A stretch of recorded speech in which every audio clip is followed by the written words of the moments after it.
নমস্কার বন্ধুরা, সন্ধ্যার রান্নাঘরে আপনাদের স্বাগত। আবারও চলে এসেছি নতুন একটা রেসিপি নিয়ে। আজকের রেসিপি ছোট মাছের বাটি চচ্চড়ি। এখানে আমি চাঁদা মাছ নিয়েছি, নদীর চাঁদা মাছ ভালো করে কেটে ধুয়ে রেখে দিয়েছি। আজকে আমি এই চাঁদা মাছ দিয়ে বাটি চচ্চড়ি করব। এর মধ্যে দিয়ে দিলাম ছোটো ছোটো করে কেটে রাখা আলু, কেটে ধুয়ে রেখেছি। দিয়ে দিলাম দুটো পেঁয়াজ সরু সরু করে কাটা,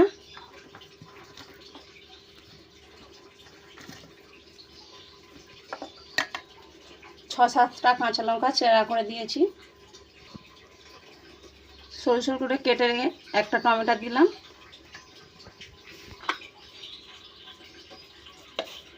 হাফ চামচ নুন দিলাম, হাফ চামচ হলুদ দিলাম, 1 চামচ লঙ্কা দিলাম গুঁড়ো, জিরে ধনে 1 চামচ দিলাম,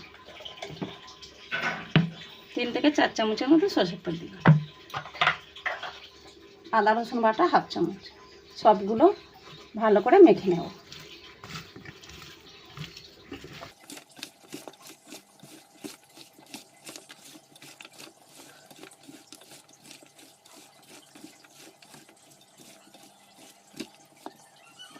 মাখানো হয়ে গেছে, 10 মিনিট ঢেকে রাখবো।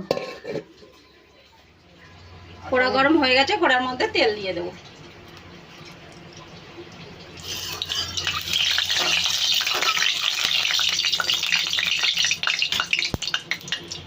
যে মাছটা মাখিয়ে রেখেছিলাম ওই মাছটা তেলের মধ্যে দিয়ে দেবো।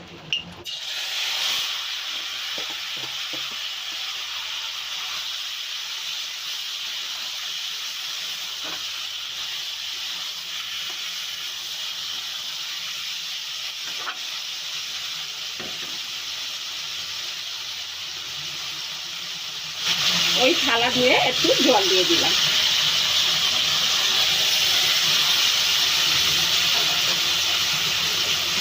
আর 5 মিনিট ঢাকা দিয়ে রাখবো।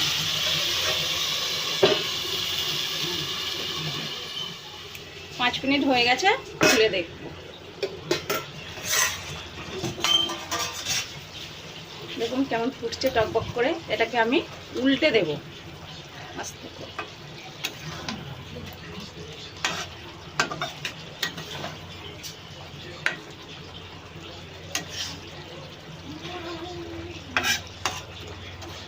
উল্টে দিয়েছি, আরও 5 মিনিট ঢাকা দিয়ে রাখবো। তা বেশি নাড়াচাড়া করে যাবে না, করলে ভেঙে যাবে। 5 মিনিট হয়ে গেছে, খুলে দেখছি।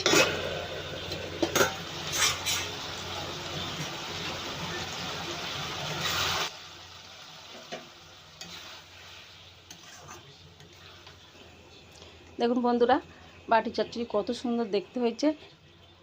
আমাদের বাটি চচ্চড়ি তৈরি, এবার নামিয়ে নেব। দেখুন বন্ধুরা, আমাদের চাঁদা মাছের বাটি চচ্চড়ি তৈরি। এই বাটি চচ্চড়িটা খেতে খুব সুন্দর লাগে। দেখতে পাচ্ছেন কত সুন্দর লাগছে। আপনারা অবশ্যই বাড়িতে একবার বানিয়ে খেয়ে দেখবেন। যদি ভালো লেগে থাকে কমেন্টে জানাবেন।